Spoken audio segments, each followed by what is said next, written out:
Hi guys, Mike Fratt here with another edition of TRT, Technical Rescue Tips by National Rescue Consultants. Today we're going to be talking about one way to perform a rescuer-based pickoff utilizing a twin tension system. First thing is we want to talk about some of the equipment that we might need for this evolution. We're going to need 2 prusik cords, some kind of microhaul system, and then obviously a Class 3 harness and carabiners and various prusik cords for the rescuer. To start this evolution off, we're going to be at the top, on our top edge, where our team is going to lower our rescuer down slightly over the edge. Before they do that, we want to make sure that we have 2 prusik cords attached to our main lines, one to each one of our twin tension systems, and then we're going to have our microhaul system attached to both of those prusik cords. We want to make sure that our microhaul is rigged so that the change direction portion and the progress capture portion is at the top of our system so that the rescuer can access it. The distal end of the microhaul is going to be attached to the rescuer with a little bit of slack so that he can access that easily.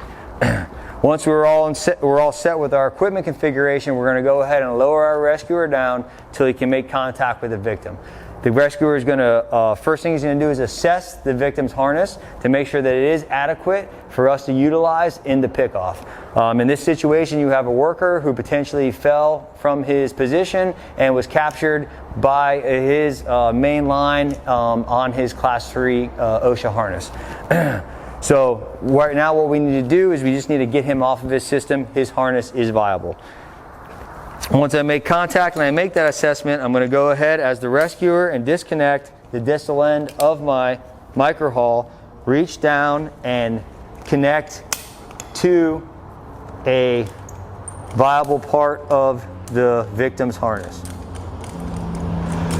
At this point here, we still are in need of some kind of belay or fall arrest system in case our microhaul were to fail to maintain our redundancy. So what we are utilizing is on the opposite end of our microhaul, we have 2 carabiners attached with a Purcell.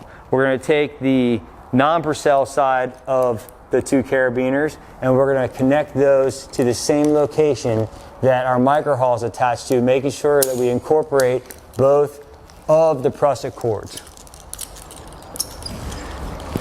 Now on the Purcell side, we're going to go ahead and adjust that so that we can reach and make a connection to the victim in another location opposite or not in the same location that our microhaul is attached to. We can adjust some of the slack out of that. And then now we're going to go ahead and continue with our haul. The rescuer is going to go ahead and do his haul until the slack is taken out of the twin tension system and we put slack in the victim's main line. Once we have enough slack that we can either cut or disconnect the victim's main line without putting a shock load onto our twin tension system, then we would be prepared to go ahead and lower.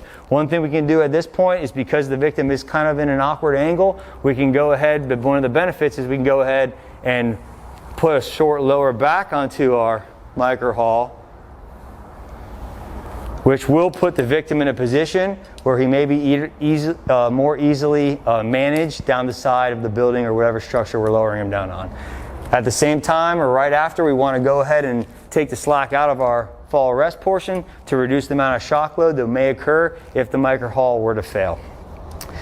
Now that we're in a position to lower, we want to make sure that we manage all of our lines, make sure all the rest of our system is squared away, and then now we can go ahead and communicate to the team at the top to continue with our lower to bring the victim and the rescuer back down to the ground.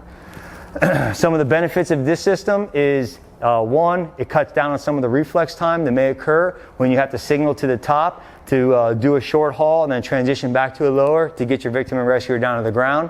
Another benefit is that if we did have to come back up to the top edge and we were utilizing some kind of high directional or artificial high directional, then what we could do is at that point, once we get to that top edge, I can lower him down a couple feet and then I can come off the system independently of the victim, and then the victim can be hauled up and pulled off the system, which makes it a little bit easier bringing our rescuer and victim off of our twin tension system. Once again, thanks for watching. Mike Fratt. Don't forget, train often, train to live.